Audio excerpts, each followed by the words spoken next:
also going to give me a lot of connections, because during the time you build up your own social media presence and you posting about your deals and yourself, people going to come to you, investors going to come to you. And when you hear first time No Money Down, or when you read the book from Kevin or Mark and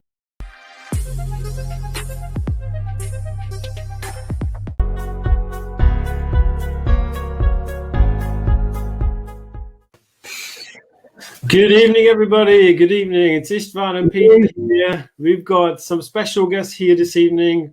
Lucy and Stephanie are going to join us this evening for a little chat. Hi, guys. Good to have you. Hey, guys.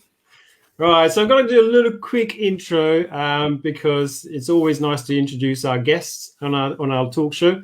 So we've got Lucy and Stephanie, who are directors of a couple of companies, property-related companies. So Ride Property and also Ride Lifestyles. For those of you who not have come across Lucy and Stephanie before, they've built a substantial rent-to-own HMO portfolio in a very short space of time, and they've done it in this year, which has been probably one of the most challenging years of all from a lot of property investors' point of view, and they've done it alongside their full-time jobs in the Royal Navy. So if that's not impressive, then I'm not sure what. So without further ado, I'm going to hand this over to Lucy and Stephanie. Good evening, guys. Thank you for joining us. Really great to have you. How are we this evening? We're really good. Really good, thank you. Thank you for the really nice introduction, Istvan. Thank you. Thank you for inviting us on your show. Really humbled and honoured to be here. So, I hope everyone is well out there that's hopefully dialing in. Yeah, hopefully. So what I'll do is I'm going to do a quick couple of things, guys. So Peter, I'm going to let you take over for a second because I promised to do a little share of the stream into Lucy's group. So I'm going to start looking down because that's where my other screen is. And I'll let you guys have a little chat without me for 2 seconds, if that's okay. No worries. First of all, thank you, girls, to accept our invitation and thank you for being here. I'm always really excited when we have guests who they come from the similar way like us and similar road. And I heard a lot about you girls, and I seen you a lot on social media all over other groups and on your profile as well. So it's really a great job and well done what you've done this year. And it's also great to have people like yourself. If you don't mind, I straight away I will start the first question to you. If you could tell us a bit yourself, tell us about yourself, perhaps your background, what you've done before property, what you've been doing before property. Thank you, Peter, for that again, lovely introduction. Am I going to kick us off? Yeah, go ahead. Okay, I'll kick us off. It's strange actually being on the StreamYard because we use this on our group, and actually being on the other side of it for a change. A little while. I feel like we're massively in the hot seat, but really pleased to be here at the same time. But okay. So a quick introduction to Steph and I. What we did before property. We're both in the military, as Istvan has already kind of alluded to. We're both in the Royal Navy, both full-time. I work in medical logistics, and Steph is a GP and runs a practice here in Plymouth. I've been in the military for 20 years now. Steph's been in around, how long have you been in? 12. 12. Steph's what they call a sprog in military terms. We met each other in the military. Obviously, we met each other about 11 years ago now. We were on a ship together. We deployed around the Caribbean for about 8 months, island hopping, which was not too shabby. Tough life in the Navy, right? It was really tough. I don't know how we managed it. We had a pretty good start to the relationship, really. We met each other 11 years ago, and the rest is kind of history, really. I think everyone that knows us knows that we kind of, band life is us, and we live in we love to be in the mountains, we love to be at the beach. We've got a transporter van, we go away in it as often as we possibly can. Our mantra is very much enjoy the ride. Like, no matter what you're doing, you've got to make sure that you're enjoying it. Otherwise, what's the point? We're here for a very finite amount of time. So that's kind of our outlook on life. Really, is everything that we do, we try and we try and do with a smile on our face, I guess. Yeah, and I think, that's one thing that I absolutely love about you guys. I think right from the very first time we met, I love the energy that you bring to basically anything you do. Whether it's property or your social media presence, you guys put a lot of effort into it, and I really, really do admire that. So my question to you guys, actually, have you always been like this? Have you always been this sort of energetic, full of beans? Or is this something that you developed over the years? Is this just your personality comes right through from the start? Red wine, it just helps. Yeah, I mean, I think it's probably something which it just is us, I guess, isn't it? And when we set our minds to something and it's something that we want to do, we set ourselves a goal, we just naturally just do everything that we need to do to achieve it, and normally it's like at all costs, isn't it, really? And we just keep going until we've kind of got that goal, and if we don't get it, we just keep going until we get there. And I think the interesting thing about property is it's something that we're passionate about, and when it comes to something that you're doing outside of your own job, there's no point just doing something like this for money, because it's not worth it. It's doing it because you're passionate about it, and when you're passionate about it, it's no longer hard work, is it? It's just easy. So I don't know if it looks like we're bringing the energy, but we're just kind of doing what we love, really. Great. That's great you mentioned, girls. Not just the energy, but also the passion in a property, and it's not all about the money. Of course, it's very important to make money because a lot of people who are watching us now, most of the people, they want to learn from people like you, who's been through, who's done it, who's been doing it, like say a property, and they want to find out what it's all about, and that's why it's so important to understand. It's two things you mentioned. It's so important. One, it's the passion. So you're gonna need to love it, like it. So you're gonna need to want it, and otherwise you're gonna just give it up, because when you start calling agents and you're starting to hear the meet the obstacles and all this stuff, you're gonna just give up unless you have a passion. And the second thing I really loved, because I feel the same, going until we get it. So we don't give up, we never give up, and that's the most important message I think you can give to people. If you wanna if you're interested in property, you definitely need to have this passion and this never give up attitude, otherwise there's no point to even start it. And my next question is very, very strongly belong to this. What made you choose the property? So why property? Are we gonna do this one?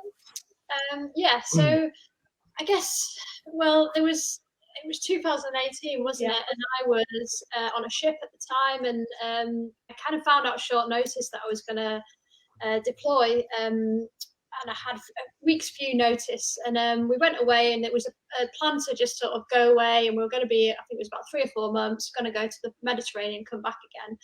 And once I deployed and had said my goodbyes, actually it transpired very quickly that the trip was going to be extended, and I was going to be away for 10 months, and we were going to go to the Far East. So quickly the kind of goalpost had changed. So I just thought, I had a great time, but I've started to look at other things of, this is not something I want to do forever. I don't want to be apart all the time. And we started to just explore other ways that we could maybe make some money, maybe make a future, look at financial freedom. And I picked up a book. Some people might have heard of it, The 44 Property Secrets by Rob and Mark. And in fact, it was an audio book. It wasn't actually the physical book. And after that first, chapter, I was like, oh my God, what is this? This is amazing. And I was hanging off every word. And the first time I spoke to you afterwards, I was like, Lucy, you have to read this book. We were down kind of the satellite phone. You get really kind of dodgy phones that you can speak to. Literally on the other side of the world. On the other side of the world. We read it, and then pretty much the rest was history. We were like, this is what we need to do. Let's do it. At the time, Steph was in the Far East on the ship. I was kind of left back home to fend for myself.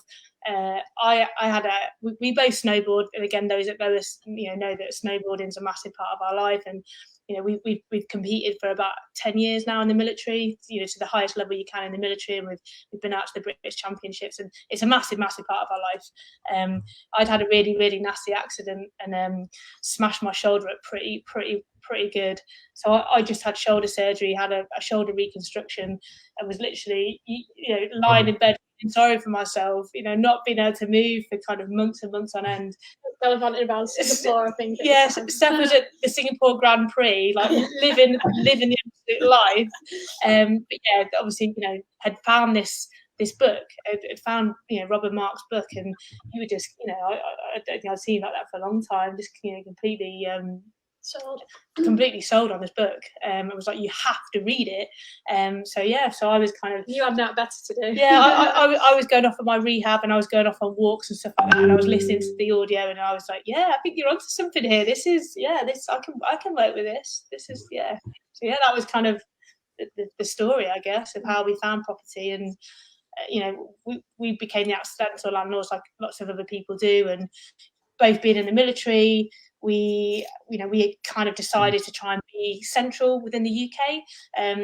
So we were both at different ends of the country. When Steph came back, or before that, actually, before you'd gone away, we were at different, weekend warriors, they call it. You travel home for the weekend. And we decided to be somewhere kind of central in the country, which was Bicester, which Istvan, that's not far from you. And that was kind of our first property that we bought, together. And yeah, it was kind of, we both ended up getting posted away, so we had to rent it out, and then you read that book, and then that was kind of how our journey started. I think we spent the last 6 months of my time away just on the phone planning our global domination and how we were going to take over the world. So you didn't have any clue at that point at all. Thought it'd be really easy. You just read the one book and you thought, hey, this is it, I'm doing it.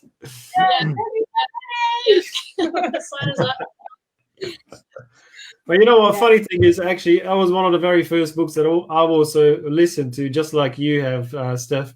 I wasn't massively on, reading books, but audiobooks really work for me, because while I commute, you can listen to all these great books. And that was one of the very first ones I picked up as well. And I was very similar to you. I was like, right, okay, this is interesting. And also listen to a couple of other ones, like, things like Rich Dad, Poor Dad, which combine the two together. You're like, okay, well, now it's not just one source that's telling me this, there's some interesting stuff in here. So yeah, it's really cool. I think I've spoken to so many people who have actually had the very same book, this 44 Secrets, that almost like the first book they picked up, and somehow they, I wonder what it is. It's the title that grabs people, that they're having secrets in a title, but there's a lot of great stuff in it as well, obviously. I think they've done something with the search engines and SSE and Google and all that, so that when you type in how to become a property investor, it's the first thing that pops up, or whether it's on Amazon, and they're onto something there. Yeah. I think you might be right, Stephanie. Yeah, absolutely. I think there's some clever marketing going on there. Right. So that was your start for you. So obviously you all have to start somewhere, right? So, you had a bit of an idea of what you wanted to do. And then, you've obviously done a couple of training courses, and you've settled on rent to rent as one of your strategies that you want to go after right at the start. So I know that you've done quite a lot, but can you just talk us through what you've actually been through in the last sort of year, I guess? Because I think that hasn't really been that long for you guys since you started. So can you talk us through what you've gone through? Okay, so I guess taking it forward from 44 Secrets, we kind of looked out there to what training we could do, what was there out there for us at the time, and we attended the Mustafi, which we did that, I think, was that last summer? I don't know. It was last May. Last May. May 19. Yeah, so May 19, we attended Mustafi in London, and yeah, we kind of dove straight in, really, in terms of, we just 3 days in London, we just gave it everything. We opened up our minds to what everything that was being told to us, and there was some absolute legends, on the stage, that we know now, kind of giving their pitches on their particular strategies, as we know. But it was Kevin McDonald that caught us really, and everyone says property is a people business, and we absolutely bought into Kevin during his pitch. Essentially, him kind of getting up on stage and telling us about his story and how he found rent to rent, and a lot of the things that he said really resonated with us. And I guess just him as a person, he just entices people in, doesn't he? Because I've got that natural kind of ability and to be able to do that. And yeah, we bought into him massively. So we did the Masopi. Off the back of that, we signed up to the masterclass for no money down. So we went up to Peterborough, we went up to Progressive HQ. That was in June, July time. And yeah, we did the 3-day masterclass with Kevin. We met some really great people there. And off the back of that, we just had this real kind of this drive and motivation, just to absolutely go for it. The whole D2V campaign. We did everything that we were told to do. We took some information and knowledge that we'd been given, but we gave it, the action. And I think that's the difference. Literally the next day we were on it. And yeah, I think we had our first response, our tangible response back to one of our D2V letters in the kind of September time last year. And yeah, that was our first landlord that responded to us. Can't remember the question now. What was the question? So what's the point? What happened after that? Okay. Okay, I'll let you go now. So from there, we did a lot of negotiation with this landlord, and we must have gone back and forward numerous times. It felt like it was just going to fall through, and then we'd go back and forward. It was going to fall through, and there must have been about 3 to 4 months of negotiation over this contract. And it was quite an astute businessman. This particular landlord. He's definitely a tired landlord. But very astute and very keen on getting the management agreement right and getting the numbers right, and it had to work for us. And in the end, we managed to shake hands on it somehow. I think we were shocked it went through, and we signed the keys over on the 1st of Feb. It probably took a little bit longer because we went gallivanting off and went snowboarding for a month in the Alps in January, so that kind of probably halted things a little bit. But that landlord was, maybe like within the first 5 phone calls of those initial five phone calls that we got back. And I remember the answer phone, because actually it was an answer phone message that he left. And I get everyone can relate to this who goes through this process, is that you do some training, you start sending some letters out, and then it's like, oh shit, people are actually ringing me back. Oh god. And you've got your script and you've written out everything, and it's like, right, I need to get my script, the phone is ringing, okay, right, let's go. And I missed that phone call because I was at work in the JOB, and he left a message, and it was like a real relief because he left an answer phone message, and I obviously didn't. I got to listen to his message first and digest what he was saying and stuff. And I remember he said on the phone, "It's quite a big property. It might be a bit bigger than you were kind of hoping, that you were looking for." But yeah, so and that's kind of how that started. And yeah, like Steph said, I think we signed over the dotted line on like the 1st of February 20, and that was our number 1 rent to rent HMO. Very good. And I bet you really hope that you didn't do that as soon as the lockdown arrived, right? About a month later or something, right? I think we were really lucky with timings, to be honest, because if it would have been 2 months later, then I think the story this year would have been very different.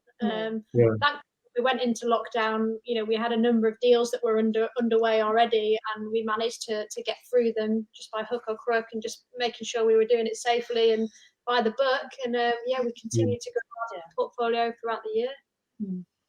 That's great. That's really great, girls. Especially if you consider the situation we all been through in this from this year, from March, maybe after the 3 months, and even now. So it's not the easiest year to get your property business, any business, up and running. Definitely is not the easiest, and that's why hi Alex, and that's why it's so great. You managed to get the deals done, And actually, you already answered my next question, which was meant to be, how was your first deal, and how complicated was it? Well, you already kind of answered this. So the other question I have is, what was the biggest obstacle when you started out? So the biggest obstacles when you started. Yeah, I mean, there was loads, to be honest. Like, How we got? Like, how?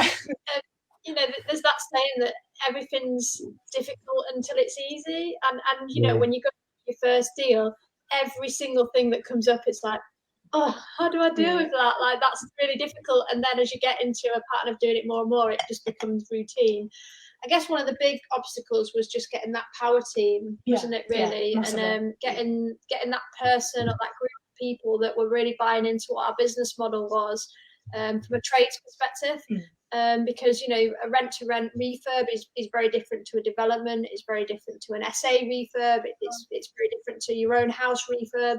It's very different to just a standard HMO refurb. It's to a very particular standard, with a very distinct budget, and it was about getting those trades to sort of get on board with what we were trying to achieve, wasn't it, really? And building those relationships early on. Yeah, and I think, you know, like Steph said, the relationships is so, I mean, you know, in business anyway, but it's all about relationships, isn't it? And, you know, certainly when you're trying to get away from that kind of self-employed or employed mentality to, you know, being the investor or being like the business owner, and you know, it needs to be bigger than you. It needs to be so much bigger than that. And, you know, I think, you know, from my point of view, being completely honest and transparent, I think it took me a little bit of time to realise and appreciate how important those people were.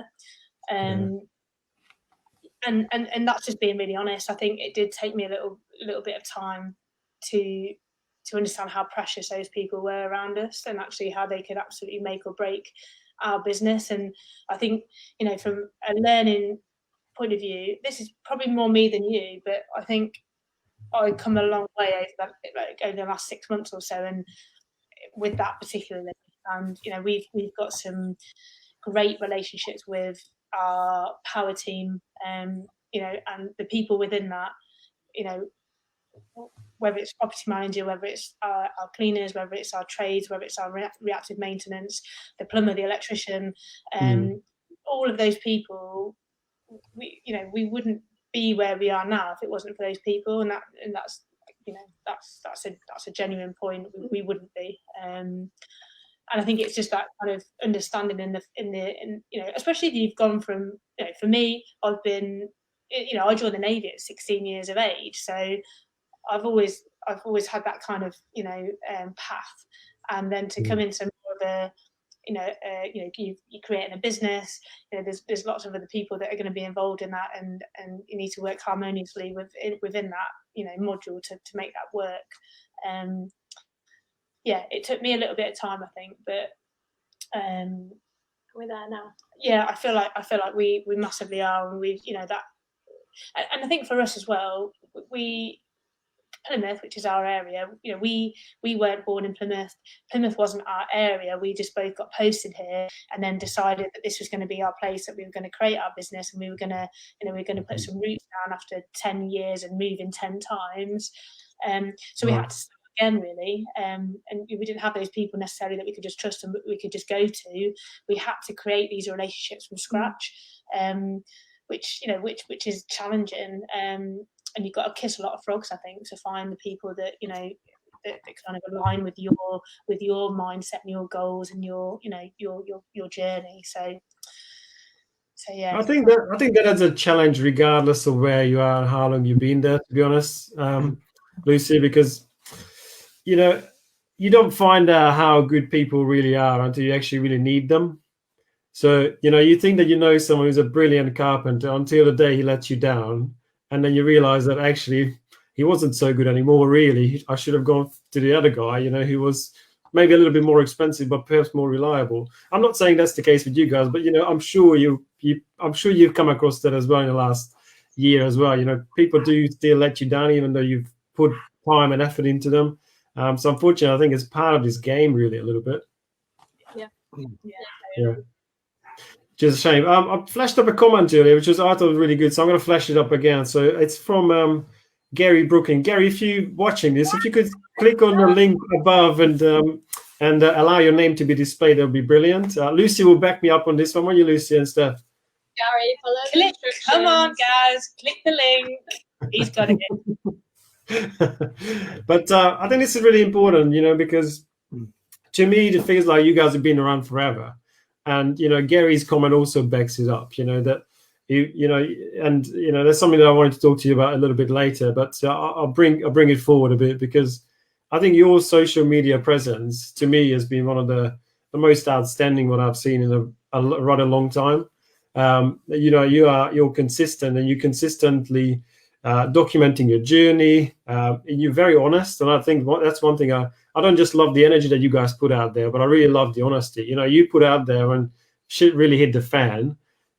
You talk about it, and you talk about what your learnings were out of that, because it's all too easy for all of us, and I'm guilty of it sometimes. Well, I don't post about the bad stuff. I tend to do more because I think people need to see it. But people, and it's a bit of a social media sort of thing that people just love to present themselves in the best light. But I think what I love about what you guys do is, okay, well, look, it happened. It wasn't great. This is what we learned from it, and this is what we're going to do next time it happens. So you're putting a really great thought process into it. So I just wanted to commend you for that, because I think it's absolutely fantastic. Do you think that you doing that has really accelerated your journey, though, like doing all these things in social media? You taking this one? You got an answer? So I think, and again, going back to Masopi and starting to document at that time, and actually, probably fast forward into the No Money Down stuff with Kevin, and I remember him saying, they set a challenge at the beginning of, who's been telling people what you do, and did a little competition, and we were starting to do it then, weren't we? And we'd already started. We'd already kind of started, and I think we saw the value in it and the power. Just kind of telling people what you're doing and being honest about where you are on that journey. And clearly for us, we're still really, I would class it as a year of starting properly. We're like, right at the beginning, and we know we are. We're making mistakes every single day. But I think it is important to document that, and I think that there's always people that are kind of just behind you or just starting out, and we genuinely do want to help, and that's kind of why we set up the Ride, our group, the Ride Property community, because we do want to share the highs, we want to share the lows, we want to help where we can, because it can be quite a lonely place, property, and I think. I guess business, but certainly our experience of property, it can feel quite lonely. And we're a partnership doing it, so I can't even imagine how lonely it must be for people that haven't got their other half or a close partner with them along the way. But in terms of social media, I think obviously there's so much power in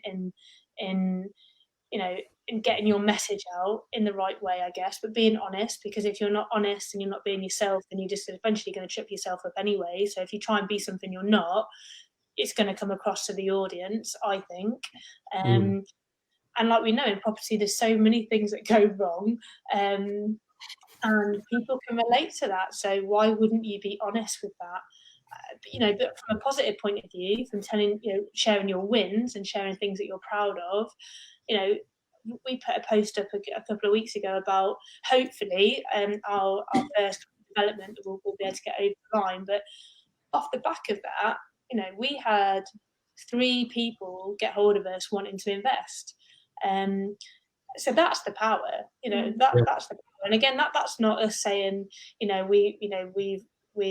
we've done something start to finish and here's our result and aren't we amazing, and we're kind of pros at it. This is us just being honest and open about what we do, and that we are still learning and we are still making mistakes, but we're plowing on anyway. And So I think answer to your question, I think social media has definitely assisted us in our journey, and I think it will continue to do so. I think there's a balance. Also, I think, you know, I probably, you know, I documented it quite a lot a couple of months ago where it got too much. And you know, it was taken over, and it was almost becoming detrimental, and to mental health, to relationships, to just get off your phone, you know, just put it down, because it became an obsession. So I think there's two sides to that. So I think as long as you're aware of how, you know, of how powerful social media can be, but also, you know, when's a good, you know, when you need to put it away.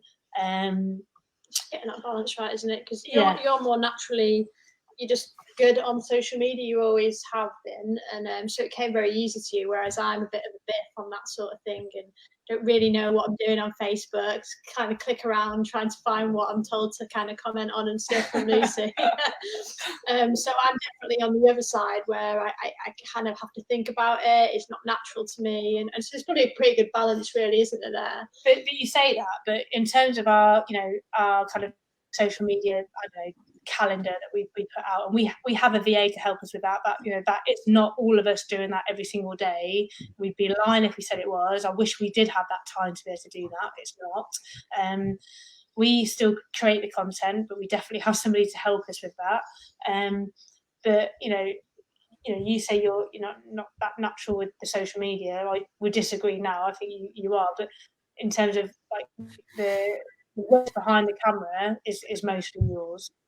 When it comes to that content creation with the words, I'm probably more the visuals and the banners and the images. And you do the engagement more than I do as well. Yeah, but I guess maybe we dovetail each other quite well on the social media side. And again, there's two of us, so that helps. And I think we realised quite early on the power of leverage and the power of getting people to help you. And you know, we got a VA within a couple of months, really, didn't we? We got a virtual assistant to come and help us with a lot of things. So I haven't got my that would be what I'd is be that, doing. Is that Gary Brookin? I think that's Gary replying. He's got a good sense of humour. It's right above right above here. There should be a link, but I can stick one in the comments as well if you like. Let me just find you where you are exactly, and then I'll do that. But that's just on that as well. Another thing that I really liked is that I think there's so many people out there, and I was one of them, to be honest, so I'm totally guilty of it, is actually getting someone to help you sooner. Like you guys did the whole VA thing, and Peter is the same. He's done a VA, hiring a VA for social media much earlier than I have. And I think it's a brilliant thing to do. And I think it's, you know, this interview is not about me. I'm just going to tell you my quick sort of 2 pence it is. I think it's the accountant in me that come out going, I'm not making enough to pay someone to do this stuff for me. I should do it myself. Instead of actually thinking, you know what, paying someone a couple of hundred, 300 quid a month will save me so much time. And also they're probably better at that than I am anyway. And I think I saw that, you know, you guys, when you started doing it, I saw some of your posts about it, and I was like, wow, what a brilliant idea. Why didn't I think of it earlier? But so thanks for sharing that as well. You know, I think it's, you know, it's again, testament to your commitment to the whole thing that you're willing to share all these things as well. Yeah, I mean, and we just on that, we've really tried from the beginning to try and look at how we're going to scale this business, and particularly with hiring staff. You know, we hired a property manager in June. And we certainly weren't at the point where we're like, oh, we've got all this money and we can, you know, just plow it into staff and payroll. But there was that tipping point where, okay, well, if we want to grow and continue that trajectory, we're going to have to, you know, spend to build and grow. And it definitely felt like it was too soon. You know, we were not going to be building the profit well enough. But actually, then allowed us to do it. And we certainly continue to build and grow from there, and that paid dividends later on. You just got that investment lag, haven't you, early on? But yeah, I think we made the right decision with that. Yeah, that's absolutely great advice, girls, and not just about the social media, but also about investing in other people who can take other tasks, actually freeing up time for yourself. Because one of the most powerful things you can do in business I think we agreed on this, and that's what we try to teach to your mentees as well, and people who watching us on every Tuesday. First is the power of the social media. If you want to use it in business, it's a must-do thing, because obviously you shouldn't use all the day and morning and evening, and you know, some people might might have issues with the personal life because of the using it too much. But in business, for business, it definitely a must do things, because that's how you sell yourself. That's how you sell your service. If you keep going and keep posting on your social media, and you know, like customer journey, for people who might want to investing with you, because if you posting once, sometimes that's not enough. You need to be consistent on social media, and you can be consistent on social media if you own yourself. So if you girls you didn't invest in, let's say, a VA who is always taking care of and get the content out there regardless, for your business page and for your personal profile, at least someone's going to do it. So you don't need to worry about that one. You're going to be on social media consistently, and you're building your audience. And it's so important thing, and it's a great advice from you, because a lot of people who is watching now, that's one of the greatest advice we can give: using the social media as your friend, as your best friend, but don't use it too much, even in the middle of the night.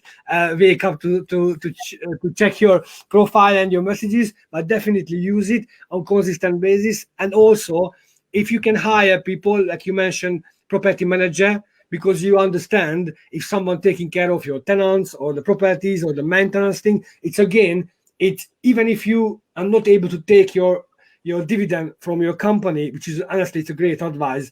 Even if you're not able to take your dividend, but at least you're gonna able to grow your business quicker and faster, because that is all about. We wanna grow quick and fast, and they're only able to do if you're investing in other people, in other people expertise, in other people time, in order for you to free up your own time. Obviously you're doing, and that's my other question, because a lot of people doing their job, so they have a main job, and they think about to invest in property or start to get into property, but the excuse is always, I have a job, and the main job, I haven't got the time.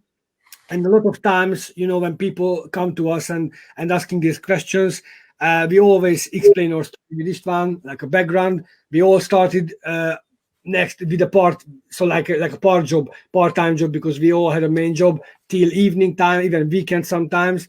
So if any advice you can give to people, how you can still start, even if you have a main job, how can you split your time, allocate that enough time for you in order to start kicking off your property business? Do you want me to go? Take one, yeah. I mean, so for us, very much so, the last year has been a challenge, and it is, it's not easy trying to create a business, and having a full-time job at the same time, and families and puppies and whatever. But there is 24 hours in a day. We only teach 8 of them. You work for 7.5 hours, 8 hours, 9 hours, 10 hours in your JOB. But there's always time. And I think when you're, initially starting off in, certainly in property, the luxury of property is that you can, dip in and dip out, especially in the beginning. And, you don't have to commit, huge amounts of time to create something alongside your job. So, me, I used to go into work a little bit early, and do some business related jobs at my desk. Well, I'm in my uniform, I've got the right mindset, I've had my coffee, I'm in work already. This is obviously pre-lockdown, and I can get some jobs done at lunchtime. Again, I can ring agents, I can contact whoever I need to contact. It's just managing your time. And I think that for us, at the end of the day, if you want something bad enough, then you're going to work for it. And, I'd be lying if I said that we don't work till 9-10 o'clock every single night, Monday to Friday, and all the weekends are pretty much taken up with creating our business. But we're doing that because we're working hard now, hopefully not to have to work hard later. And that's a cliche, but it's true. And nothing that's ever worth it is easy. So for us, and again, this links back into pick something that you're passionate about, because then it's not work. And and again, sometimes it feels like work, and I'd be lying if I said it didn't. But it's got to come back to fundamentally, do you enjoy what you do? Are you passionate about what you do? Are you passionate about creating something in your future? And is your why strong enough to make you, finish the job at 5 o'clock, get home, and then do another 3 hours on it, and then go to bed thinking about it, and then get up in the morning and sort your social media out like at 6 a.m. and then go for a run, and then it's just like rinse and repeat every day. It comes down to how you prioritize things as well. If you're looking at, for example, fitting exercise into your day, and people have to say, well, I just haven't had time today. Well, that's not true. It's because you haven't prioritized exercise today. And it's just making sure that every day you're prioritizing what's important to you. And for us, it's about, well, where's our spare time today? Okay, well, in that time, we need to complete A, B, C. And then, and then if there's any time left for us at the end of it, then we will spend that time, chilling. Yeah. But we're looking at the same time, because we're a partnership, and we do understand that we are fortunate because we get to do this together. And there's a lot of people out there that don't necessarily have that. So then you have to balance, that as well. So, I don't take that away from anybody, but, I think, how badly do you want it? Yeah, I think it's key. Like you say, it comes back to that passion element as well. But I think that, I'm sure there's a downside to two of you doing it from the same family who are in the similar jobs. I'm sure you spend a lot of time together, given that you both work for the Navy as well, and then you go home and then you do property together. So I'm sure there must have downsides to that. But I'm sure, and it seems from the outside, that you are a really good team.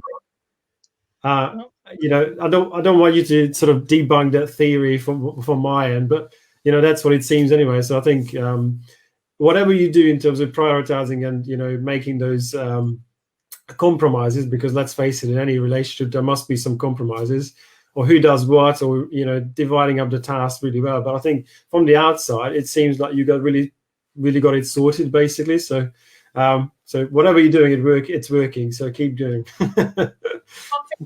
As well, and it's the same with any partnership, as there has to be some complements. And I think we're quite lucky in that we like different things, we enjoy different things in terms of the business elements. Like I like doing some of the more accounts.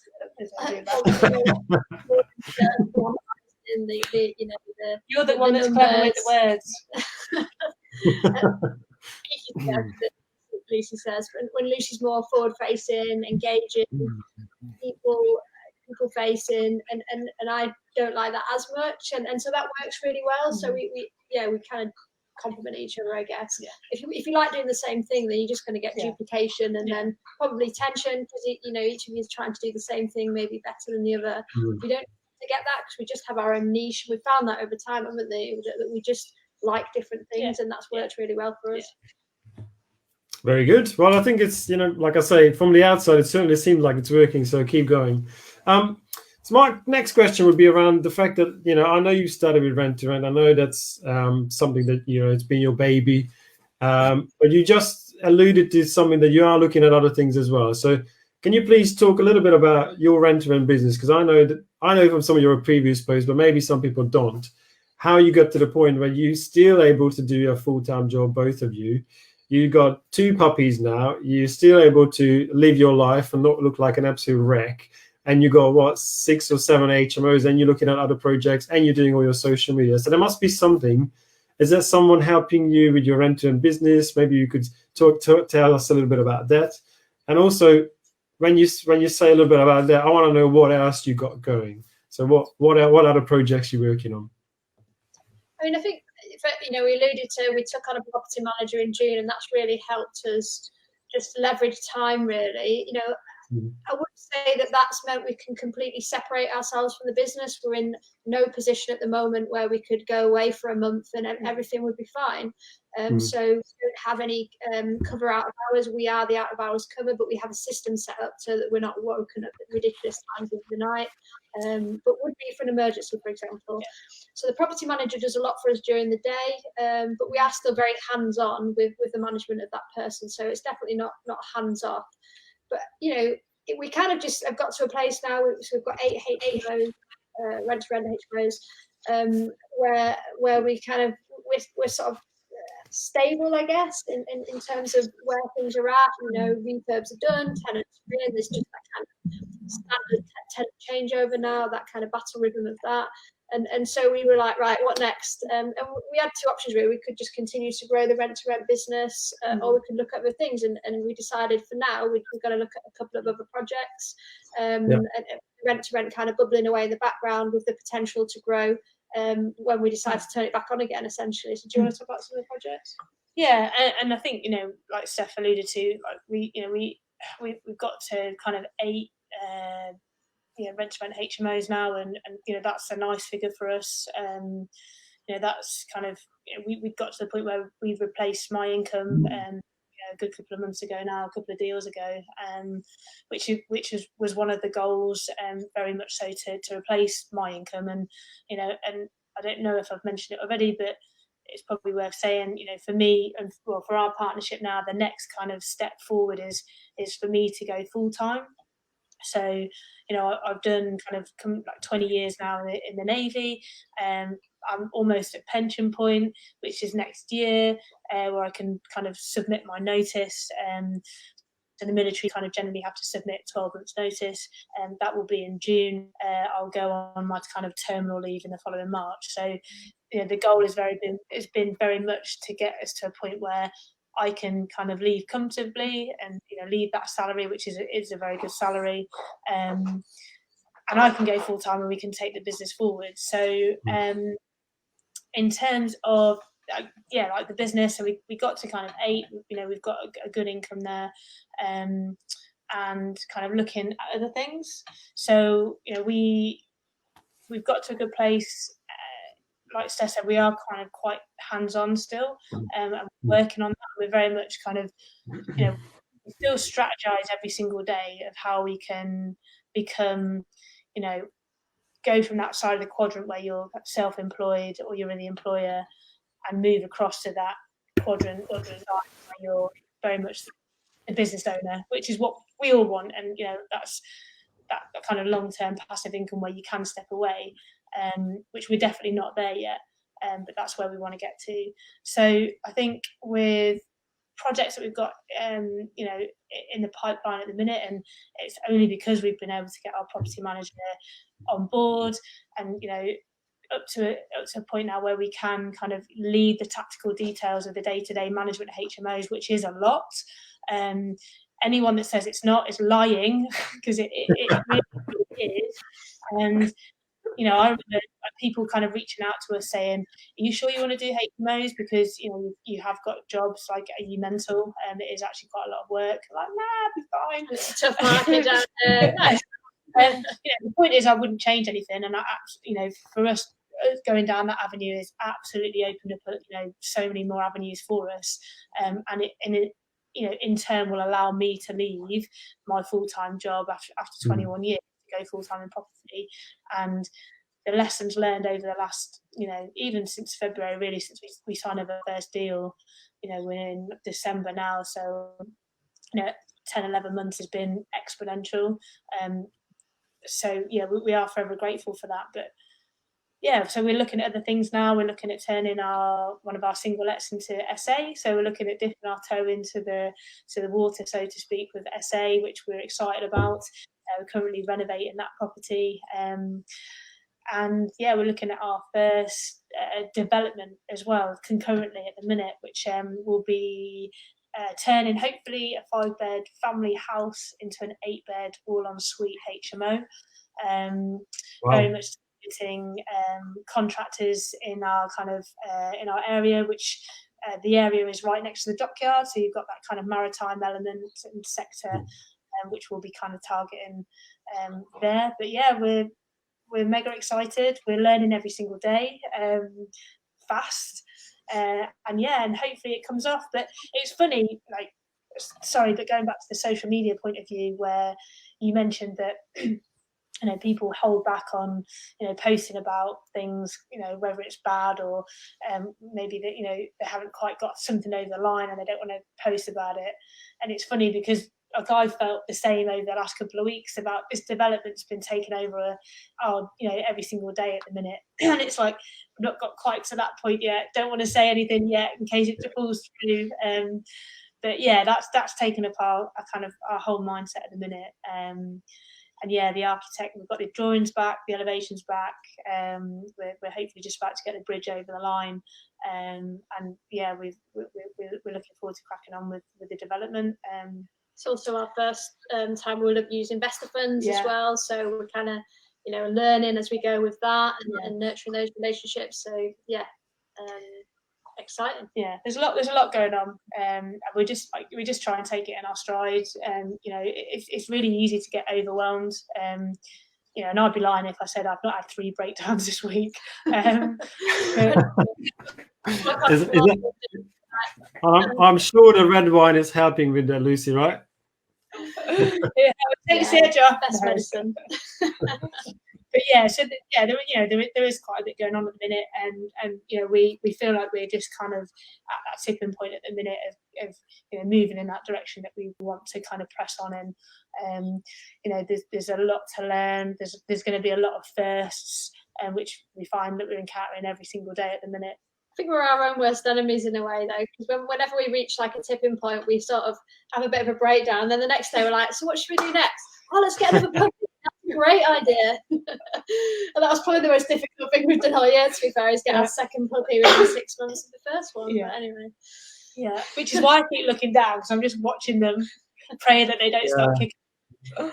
Well, the funny thing what you just said in terms of, it's always difficult when you first start out in things, right? And I bet you if someone handed you now and told you that, why don't you go and do a couple of renter and HMOs, you'd think, oh my God, yeah, please give me a renter and HMO any day, considering what you're having to go through now, with your development, right? Yeah. And a lot of people say, those HMOs are difficult to do, but, when you move on to bigger things, they become far more difficult, right? So it's always at the level you're currently at is the most difficult one. But I think, what you started with, because, that's obviously my sort of background as well, rental and HMOs. And people always say that, that's not a great model. It's not really property investing. There's no asset behind, blah, blah, blah, all these things. But I actually found that it's an amazingly quick and steep learning curve. Ooh. Sorry. I wonder where you went. The picture went a bit glitchy for a second and Lucy wasn't there. I'm like, what? Some sort of magic. So do you agree with that? So do you think that was like a really, really good learning curve? Because I actually loved it. And it was hard work. Don't get me wrong, it's hard work. But the learning curve you go through is, like that. Completely. And I don't know if anybody's read Grant Cardone's 10X book. It's really good, actually. And it says in the book that, whenever you take on something new, whether that's in life, business, whatever it is, expect that it will always be 10 times more difficult and 10 times more expensive than you would ever have imagined and planned for that. And I wish I'd read that book like at the beginning of the year, because that is 100% truth. And that is true for rent to rent, but it's also true in every new venture we've done. It's always more difficult and more expensive than you ever think it will be. And it's really important to try and expect that, because then you're not surprised when it is. Yeah.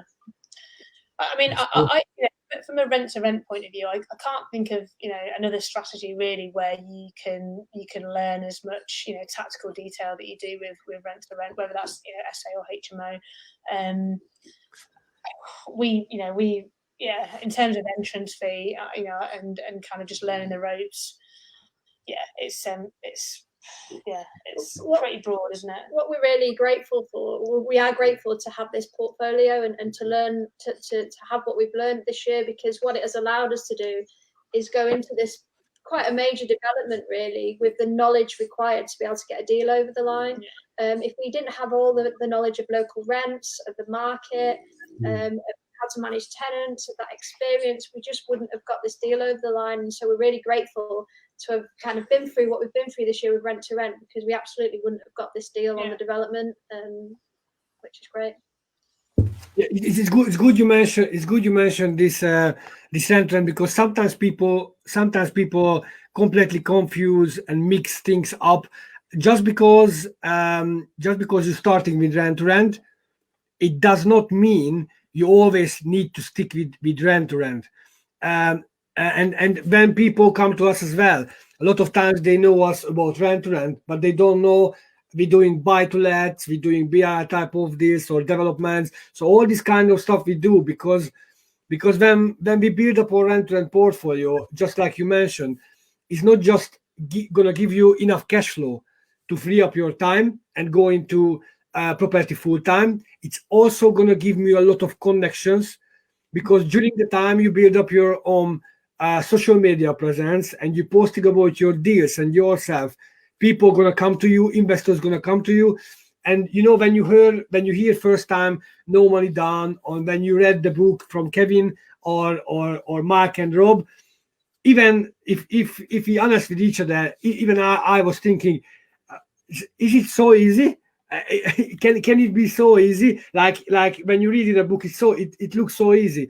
But to be honest, when you do and build up this business and you use the social media rightly, then people just gonna come to you, and people wanna investing in you, and they're gonna give you the money because they know you are trustworthy. Because let's be honest, people always wanna invest in property. Regardless, everybody knows it's a most secure and a good investment, and a lot of people has no time to sourcing properties and then dealing with do the calculation, then dealing with people sourcing tenants, because it's a very, very hands-on job, as you mentioned as well.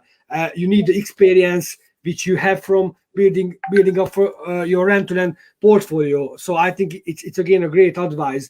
Just because you building up your rent-to-rent portfolio, it doesn't mean all your life you're gonna be and you're gonna have only just rent-to-rents. It's a very good start, isn't it? So yeah, thank you for this great advice again. It's everybody can learn from this.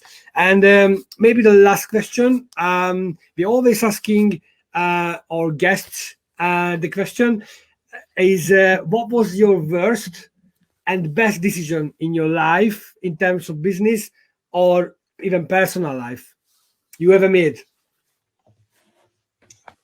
Decision. Okay, I'll do that best. See if I think about best.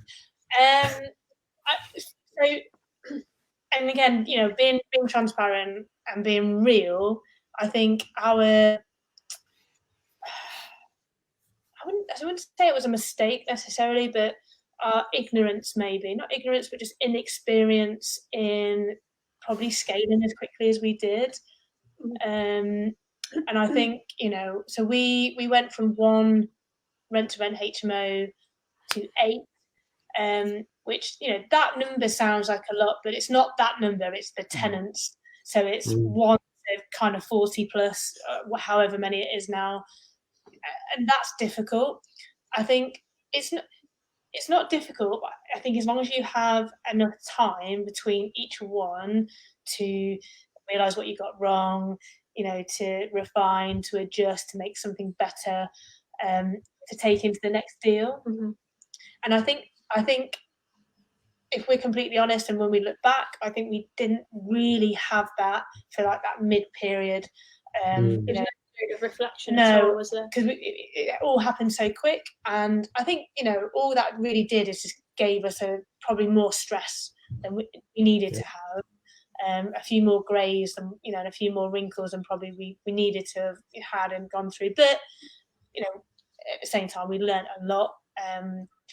But it was just, I think if we had our time again, I think we should have gone a little bit slower and just taken a little bit of time from deal to deal. It's hard to do, though, isn't it? It's hard to do. Like, how do you say no to a deal, and all you've been wanting for the last 6 months is a bloody deal, right? How difficult would that be, right? And I think hindsight is a beautiful thing, but what it has done has put us in a position now where, you know, we're at number 8. We're, you know, and because it all happened quite quickly, you know, we were kind of refurbing, I think, 4 properties at one point, all at the same time, which was just crazy, you know, 5 at one point, absolutely insane. And, you know, I think what it's done is, you know, we've got to number 8, and I think we are at a point now where, you know, we wouldn't take something on unless it kind of met our criteria, and we're very firm now on, you know, what we would accept. And we've turned away a lot of deals over the last couple of months. Believe it or not, we've not necessarily shouted about, but we've turned away a lot. I do believe you. I know how it works. You get a bit pickier after a while, don't you? 100%. And you know, we know how much, you know, effort and time is involved, and you know, I think we've realised how much our time is worth. So, you know, we've got to the point now, like we're just almost coming out of the point where, you know, we took a couple of tenants in situ as well, so it took us a little bit of time to get everything refurbed, because that's kind of like the natural kind of flow of tenants coming in and out, you know. And we're almost now at a point, we pretty much are now at a point where everything's refurbed. It's got our flavour, it's our spin on all, you know, all of the rooms have now been done. It's all our tenants rather than tenants that we've taken over. That's got to be up there as well with one of the worst decisions is taking on existing tenants. And I think everyone will have. Are we allowed to have 2? Everyone, I mean, it's part of really the scaling quickly, but I think everyone will have their own opinion on this. But for us, in hindsight, it was a very bad decision, and that was back when it was, you know, the answer's yes. What's the question? And yeah, of course we'll take on existing tenants. That'll be easy, and actually it was so challenging. We did that as well. Just never again. No. Maybe. I mean, thankfully now we're probably only left with 3 or 4, just because through, you know, natural turnover that a lot of them have left. But the ones that we wanted to keep. Yeah, you know, with rent to rent, you're trying to achieve something very specific in terms of a refurb of a property to bring it up to how the standard for, you know, for us, for professionals.